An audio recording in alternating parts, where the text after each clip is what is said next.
अस्सलामु अलैकुम वरहमतुल्लाहि वबरकातुह। मोहतरम भाइयों, बुज़ुर्गों, दोस्तों, हज़रत जी मौलाना यूसुफ़ साहब रहमतुल्लाह अलैहि फरमाया करते थे कि दुनिया की ये दोनों सुपर पावर ताकतें ये टूटेंगी।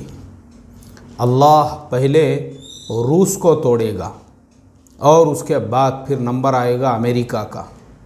इसलिए कि ये जो दोनों दुनिया की सुपर पावर ताकतें थी, ये गरीब मुल्कों पे जुल्म कर रही थी। उस ज़माने का जो रशिया था, उसने बिलजबर 15 मुल्कों पे कब्ज़ा किया हुआ था। 15 मुल्कों पर, ये सब मुसलमानों के मुल्क थे।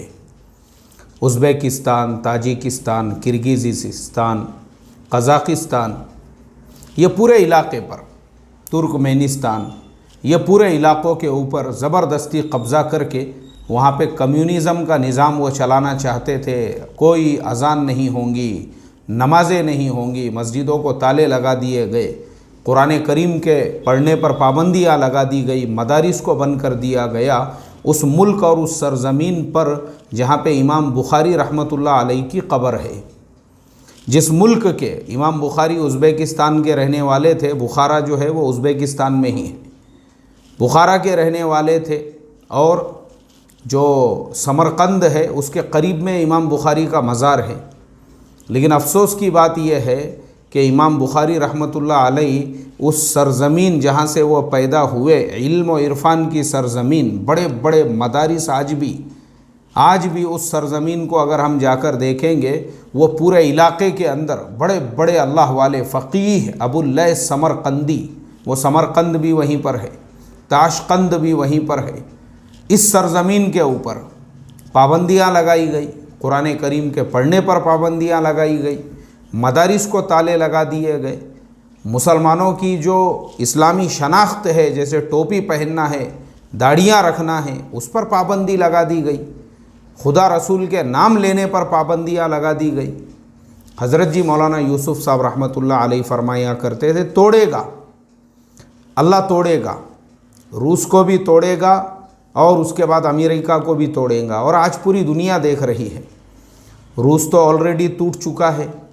आज रूस का हाल ये है कि रूस जो एक ज़माने में दुनिया की सुपर पावर ताकतों में शुमार होता था, आज वो कहीं पर भी नहीं है। आज उसकी जगह चाइना ने और उसकी जगह दुनिया के दूसरे मुल्कों ने ले ली है। उसके बाद में अल्लाह अमेरिका को तोड़ेगा। आज हम देख रहे हैं, जिस अमेरिका ने जुल्म के ज़रिए से वियतनाम पे कब्ज़ा करना चाहा, अल्लाह ने वहाँ से उसको ज़लील व ख़ार करके भेज दिया। इसीलिए आप अगर देखेंगे, अमेरिका के अंदर सबसे ज़्यादा जो फ़ौजी मारे गए वो वियतनाम वार के अंदर, और वियतनाम का कुछ भी नहीं बिगड़ा। वियतनाम आज भी अपनी जगह पे मौजूद है। अमेरिका ने अपनी दादागिरी वहाँ पे दिखाने के लिए इतने बम बरसाए, सिर्फ वियतनाम पे नहीं, वियतनाम के बाजू में लाओस वगैरह है, उन मुल्कों में भी ज़बरदस्ती उनको ऐसा लगता था कि ये लोग बॉर्डर क्रॉस करके लाओस में चले जाते हैं और वहाँ जाके ये लोग पनाह लेते हैं। इतने बम बरसाए, आज भी वहाँ के जंगलों में, आज भी वहाँ के गाँवों में, वहाँ के नदियों में आज भी इतने बम वहाँ पे मिलते हैं। यानी बम से वहाँ के लोग, जो पुराने उस ज़माने के जो बम्स थे, उससे वहाँ के लोग जो है इतने ज़्यादा मानूस हो चुके हैं कि वहाँ के लोगों ने वो पुराने इतने बड़े बड़े बम होते थे, टनों वज़नी, उसको बीच में से काट के उन्होंने उसकी कश्तियाँ बना ली है, नाव बना ली है। जो बम को बीच में से काटे, उसकी 2 नाव बन गई।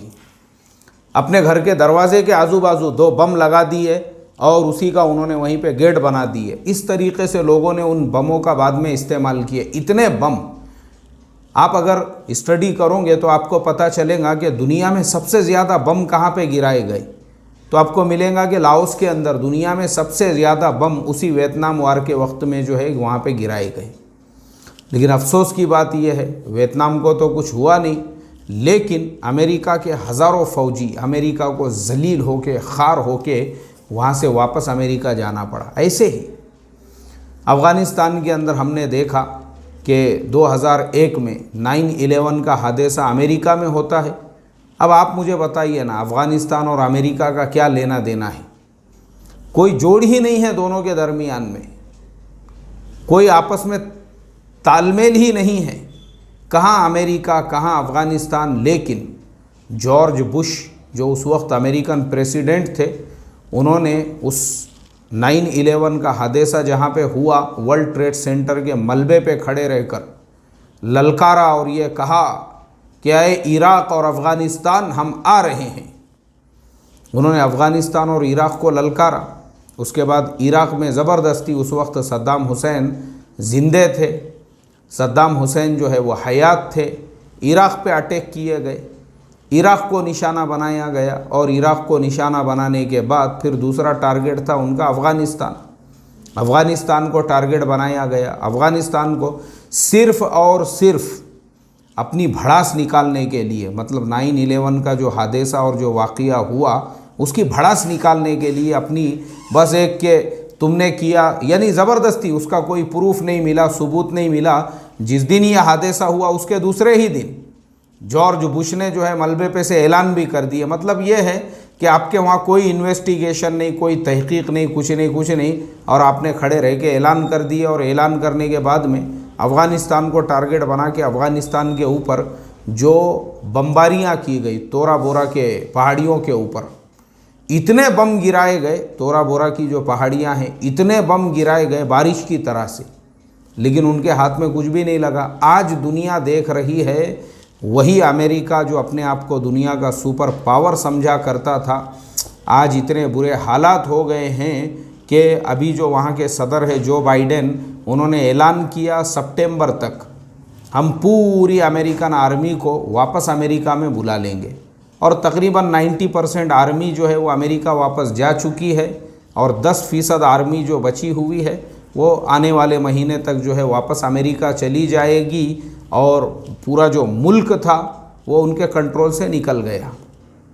आप मुझे बताइए मेरे मोहतरम दोस्तों, जो अमेरिका अपने आप को दुनिया का सुपर पावर समझता था, एक तरफ से रशिया और दूसरी तरफ से चाइना ने उनका इतना बुरा हाल कर दिए।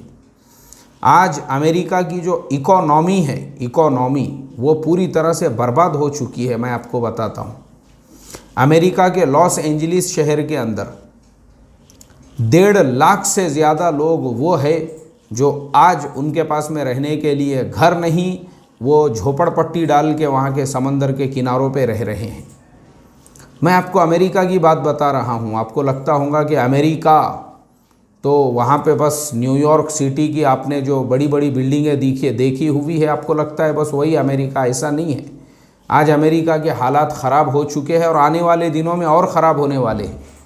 इसलिए कि एक तरफ से चाइना ने पूरा शिकंजा कसा हुआ है और उसकी इकोनॉमी को पूरी तरह से बर्बाद करने के लिए चाइना ने सारी दुनिया के अंदर जो अमेरिकन प्रोडक्ट्स थे वो एक तो चाइना में बन रहे हैं, या चाइना उनके मुकाबले में ऐसे प्रोडक्ट्स बना रहा है जो आधी कीमत में बिक रहे हैं। चाइना ने उसकी इकोनॉमी को पूरी तरह से, इसलिए वहाँ पे बेरोज़गारों की तादाद दिन ब दिन बढ़ती जा रही है, जिसकी वजह से लॉस एंजलिस शहर के अंदर जिन लोगों ने बैंकों से घर लिए थे, आज उनके पास में अदा करने के लिए, किस्त अदा करने के लिए पैसे नहीं, और पैसे नहीं हैं तो इस वजह से वो लोगों को घर खाली करना पड़े, और घर खाली करना पड़े तो लोग रोडों पे, रास्तों पे और जो फुटपाथ है वहाँ पे झोपड़ियाँ डाल के रह रहे हैं। अल्लाह हिफाजत फरमाए मेरे मोहतरम दोस्तों। तो हमारे बड़ों ने जो पेशन गोई की थी, अल्लाह पहले रशिया को तोड़ेगा, रशिया तो टूट गया, उसके बाद अमेरिका का नंबर आने वाला है। तो आज हम अमेरिका का हाल देख रहे हैं। अफ़गानिस्तान के जैसा एक गरीब मुल्क, उस मुल्क से उसको बोरिया बिस्तर समेट के भागना पड़ रहा है वापस। ये बुरा हाल हो चुका है। बस अल्लाह ताला से मैं यही दुआ करूँगा कि अल्लाह तबारक व ताला इन वाक़ियात से हमको इबरत और नसीहत हासिल करने वाला बनाए और हमारे दिलों में ये ईमान जमाए। वमा तशाऊना इल्ला अन यशा अल्लाह। तुम्हारे चाहने से कुछ नहीं होता है, होता वही है जो अल्लाह चाहते हैं। अल्लाह ये यकीन हमारे दिलों में जमा दे। अस्सलामु अलैकुम व रहमतुल्लाहि व बरकातुहू।